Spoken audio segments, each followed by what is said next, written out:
हयात अपने को बिखरने ना देने वाली युवती की कहानी।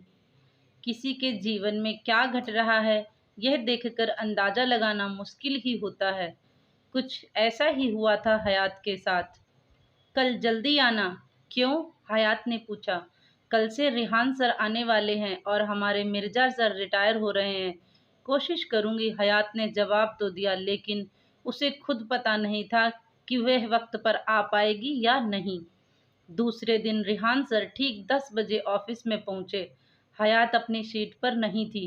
रिहान सर के आते ही सब लोग ने खड़े होकर गुड मॉर्निंग कहा। रिहान सर की नज़रों से एक खाली चेयर छूटी नहीं। यहाँ कौन बैठता है, मिस हयात? आपकी असिस्टेंट सर, क्षितिज ने जवाब दिया। ओके, वह जैसे ही आए उन्हें अंदर भेजो। रेहान लैपटॉप खोलकर बैठा था, कंपनी के रिकॉर्ड्स चेक कर रहा था। ठीक 10:30 पर हयात ने रेहान के केबिन का दरवाज़ा खटखटाया। मे आई कम इन सर? Yes please. आपकी तारीफ? जी, मैं हयात हूँ, आपकी असिस्टेंट। मुझे उम्मीद है कल सुबह मैं जब आऊँगा तो आपकी चेयर खाली नहीं होगी। आप जा सकती हैं। हयात नज़रें झुकाकर केबिन से बाहर निकल आई। रेहान सर के सामने ज़्यादा बात करना ठीक नहीं होगा। यह बात हयात को समझ में आ गई थी। थोड़ी ही देर में रेहान ने ऑफिस के स्टाफ की एक मीटिंग ली। Good afternoon to all of you. मुझे आप सबसे बस इतना ही कहना है कि कल से कंपनी के सभी कर्मचारी वक्त पर आएंगे और वक्त पर जाएंगे। ऑफिस में अपनी पर्सनल लाइफ को छोड़कर कंपनी के काम को प्रायोरिटी देंगे। उम्मीद है कि आप में से कोई मुझे शिकायत का मौका नहीं देगा। बस इतना ही, आप सब लोग जा सकते हैं। कितना खड़ूस है। यह 2 लाइन्स ज़्यादा बोल देता तो क्या आसमान नीचे आ जाता या धरती फट जाती। हयात मन ही मन में उसको कोस रही थी। नए बॉस का मूड देखकर हर कोई कंपनी में अपने काम के प्रति सजग हो गया। दूसरे दिन फिर से रेहान ऑफिस में ठीक 10 बजे दाखिल हुआ और आज फिर हयात की चेयर खाली थी। रेहान ने फिर से क्षितिज से मिस हयात को आते ही केबिन में भेजने को कहा। ठीक 10:30 पर हयात ने रेहान के केबिन का दरवाज़ा खटखटाया। मे आई कम इन सर? जी ज़रूर, मुझे आपका ही इंतज़ार था। अभी हमें एक होटल में मीटिंग के लिए जाना है। क्या आप तैयार हैं? जी हाँ। कब निकलना है? उस मीटिंग में आपको क्या करना है, यह पता है आपको? जी, आप मुझे कल बता देते तो मैं तैयारी करके आती। मैं आपको अभी बताने वाला था, लेकिन शायद वक्त पर आना आपकी आदत नहीं है। आपकी सैलरी कितनी है? जी 30,000। अगर आपके पास कंपनी के लिए टाइम नहीं हो तो आप घर जा सकती हैं। और आपके लिए यह आखिरी चेतावनी है। ये फाइल्स उठाएं और अब हम निकल रहे हैं। हयात रेहान के साथ होटल में पहुंच गई। आज एक हैदराबादी कंपनी के साथ मीटिंग थी। रेहान और हयात दोनों ही टाइम पर पहुंच गए, लेकिन सामने वाली पार्टी ने बुके और वो आज नहीं आएंगे यह मैसेज अपने कर्मचारी के साथ भेज दिया। उस कर्मचारी के जाते ही रेहान ने वो फूल उठाकर होटल के गार्डन में गुस्से में फेंक दिए। आज का तो दिन ही खराब है। यह बात कहते कहते वह अपनी गाड़ी में जाकर बैठ गया। रेहान का गुस्सा देखकर हयात थोड़ी परेशान हो गई और सहमी सहमी जाकर गाड़ी में बैठ गई। ऑफिस में पहुंचते ही रेहान ने हैदराबादी कंपनी के साथ पहले किए हुए कॉन्ट्रैक्ट की डिटेल मांगी। इस कंपनी के साथ 3 साल पहले एक कॉन्ट्रैक्ट हुआ था, लेकिन तब हयात यहाँ काम नहीं करती थी, इसलिए उसे वह फाइल नहीं मिल रही थी। मिस हयात, क्या आप शाम को फाइल देंगी मुझे? रेहान केबिन से बाहर आकर हयात पर चिल्ला रहा था। जी सर, वह फाइल नहीं मिल रही है। जब तक मुझे फाइल नहीं मिलेगी आप घर नहीं जाएंगी। यह बात सुनकर तो हयात का चेहरा ही उतर गया। वैसे भी ऑफिस में सबके सामने डांटने से हयात को बहुत ही इंसल्टिंग फील हो रहा था। शाम के 6 बज चुके थे, फाइल मिली ही नहीं थी। सर, फाइल नहीं मिल रही है।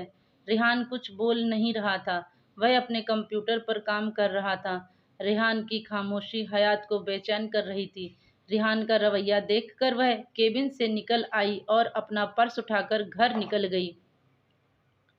दूसरे दिन हयात रेहान से पहले ऑफिस में हाजिर थी। हयात को देखते ही रेहान ने कहा, मिस हयात, आज आप गोडाउन में जाएं, हमें आज माल भेजना है। आई होप यह काम आज आप ठीक से कर लेंगी। हयात बिना कुछ बोले ही नज़रें झुकाकर चली गई। 3 बजे कंटेनर आए ही नहीं। 3 बजने के बाद कंटेनर में कंपनी का माल भरना शुरू हुआ। रात के 8 बजे तक काम चलता रहा। हयात की बस छूट गई। रेहान और उसके पापा कंपनी से बाहर निकल ही रहे थे कि कंटेनर को देखकर वे गोडाउन की तरफ मुड़ गए। हयात एक टेबल पर बैठी थी और रजिस्टर में कुछ लिख रही थी। तभी मिर्जा साहब के साथ रेहान गोडाउन में आया। हयात को वहां देखकर रेहान को कुछ गलत हो गया, इस बात का एहसास हुआ। हयात, तुम अभी तक घर नहीं गई? मिर्जा सर ने पूछा। नहीं सर, बस अब जा ही रही हूँ। चलो जाने दो, कोई बात नहीं, आओ हम तुम्हें छोड़ देते हैं। अपने पापा का हयात के प्रति इतना प्यार भरा रवैया देखकर रेहान हैरान हो रहा था, लेकिन वह कुछ बोल भी नहीं रहा था। रेहान का मुंह देखकर हयात ने नहीं सर, मैं चली जाऊंगी कहकर उन्हें टाल दिया। हयात बस स्टॉप पर खड़ी थी। मिर्जा सर ने फिर से हयात को गाड़ी में बैठने की गुजारिश की। इस बार हयात ना नहीं कह सकी। हम तुम्हें कहाँ छोड़ें? जी, मुझे सिटी हॉस्पिटल जाना है। सिटी हॉस्पिटल क्यों, सब कुछ ठीक तो है? मेरे पापा को कैंसर है, उन्हें वहां एडमिट किया है। फिर तो तुम्हारे पापा से हम भी एक मुलाकात करना चाहेंगे।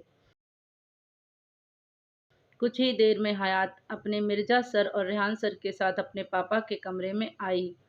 आओ आओ मेरी नन्ही सी जान, कितना काम करती हो, और आज इतनी देर क्यों कर दी आने में?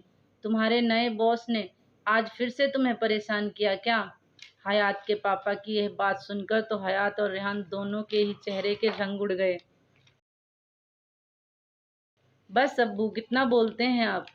आज आपसे मिलने मेरी कंपनी के बॉस आए हैं, मिर्जा सर, और ये इनके बेटे रिहान सर हैं। आपसे मिलकर बहुत खुशी हुई सुल्तान मियाँ। अब कैसी तबीयत है आपकी? मिर्जा सर ने कहा। हयात की वजह से मेरी सांसें चल रही हैं। बस अब जल्दी से इसके अच्छे खानदान में इसका रिश्ता हो जाए तो मैं गहरी नींद सो सकूं। सुल्तान मियाँ, परेशान ना हो। हयात को अपनी बहू बनाना किसी भी खानदान के लिए गर्व की ही बात होगी। अच्छा, अब हम चलते हैं। इस रात के बाद रेहान का हयात के प्रति रवैया थोड़ा सा दोस्ताना हो गया। हयात भी अब रेहान के बारे में सोचती रहती थी। रेहान को अपनी तरफ आकर्षित करने के लिए सजने संवरने लगी थी। क्या बात है, आज बहुत खूबसूरत लग रही हो। रेहान का छोटा भाई आमिर हयात के सामने आकर बैठ गया। हयात ने एक बार उसकी तरफ देखा और फिर से अपनी फाइल पढ़ने लगी। आमिर उसकी टेबल के सामने वाली चेयर पर बैठकर उसे घूर रहा था। आखिरकार हयात ने परेशान होकर फाइल बंद कर दी। आमिर के उठने का इंतजार करने लगी। तभी रेहान आ गया।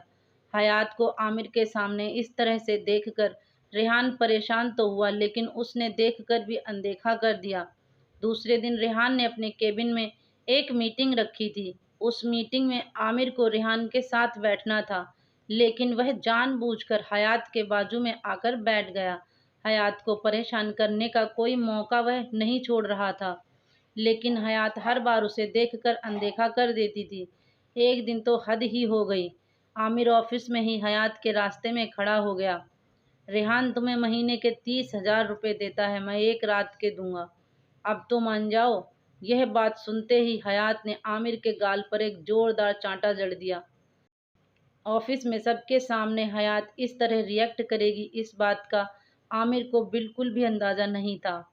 हयात ने तमाचा तो लगा दिया, लेकिन अब उसकी नौकरी चली जाएगी, यह उसे पता था। सब कुछ रेहान के सामने ही हुआ। बस आमिर ने ऐसा क्या कह दिया कि हयात ने उसे चांटा मार दिया, यह बात कोई समझ नहीं पाया। हयात और आमिर दोनों ही ऑफिस से निकल गए। दूसरे दिन सुबह आमिर ने आते ही रेहान की केबिन में अपना रुख किया। भाईजान, मैं इस लड़की को एक दिन भी यहाँ बर्दाश्त नहीं करूँगा। आप अभी और इसी वक्त इसे यहाँ से निकाल दें। मुझे क्या करना है मुझे पता है। अगर गलती तुम्हारी हुई है तो तुम भी इस कंपनी से बाहर कर दूंगा, यह बात याद रखना। उस लड़की के लिए आप मुझे निकालेंगे? जी हाँ। यह तो हद हो गई। ठीक है, फिर मैं ही चला जाता हूँ। रेहान कब उसे अंदर बुलाए, हयात इसका इंतजार कर रही थी। आखिरकार रेहान ने उसे बुला ही लिया। रेहान अपने कंप्यूटर पर कुछ देख रहा था। हयात को उसके सामने खड़े हुए 2 मिनट हुए। आखिरकार हयात ने ही बात करना शुरू कर दिया। मैं जानती हूँ आप मुझे यहाँ से बाहर करने के लिए बुलाया है। वैसे भी आप तो मेरे काम से कभी खुश थे ही नहीं। आपका काम तो आसान हो गया, लेकिन मेरी कोई गलती नहीं है, फिर भी आप मुझे निकाल रहे हैं, यह बात याद रहे। रेहान अचानक से खड़ा होकर उसके करीब आ गया और कुछ जी नहीं। वैसे आमिर ने किया क्या था? कह रहे थे कि एक रात के 30,000 रुपए देंगे। आमिर की यह सोच जानकर रेहान खुद सदमे में आ गया। तो मैं जाऊं? जी नहीं, आपने जो किया बिल्कुल ठीक किया। जब कोई लड़का अपनी मर्यादा भूल जाए, लड़की की ना को ना समझ पाए, फिर चाहे वह बॉस हो, पिता हो या बॉयफ्रेंड हो, उसके साथ ऐसा ही होना चाहिए। लड़कियों को छेड़खानी के खिलाफ जरूर आवाज उठानी चाहिए। मिस हयात, आप नौकरी से नहीं निकाल रहा मैं आपको। शुक्रिया। अब हयात की जान में जान आई। रेहान उसके करीब आ रहा था और हयात पीछे पीछे ही जा रही थी। हयात कुछ समझ नहीं पा रही थी। रेहान ने हयात का हाथ अपने हाथ में ले लिया और आंखों में आंखें डालते हुए बोला, मिस हयात, आप बहुत सुंदर हैं, जिम्मेदारियां भी अच्छे तरह से संभालती हैं और एक सशक्त महिला हैं। इसलिए मैं तुम्हें अपनी जीवन साथी बनाना चाहता हूँ। हयात कुछ समझ ही नहीं पा रही थी। क्या बोले क्या ना बोले, बस शर्माकर हामी भर दी। तो फ्रेंड्स, आपको ये कहानी कैसी लगी? आई होप आपको कहानी पसंद आई होगी। कहानी अच्छी लगे तो लाइक शेयर कीजिए और चैनल पर नए हैं तो इसे सब्सक्राइब कीजिए। धन्यवाद।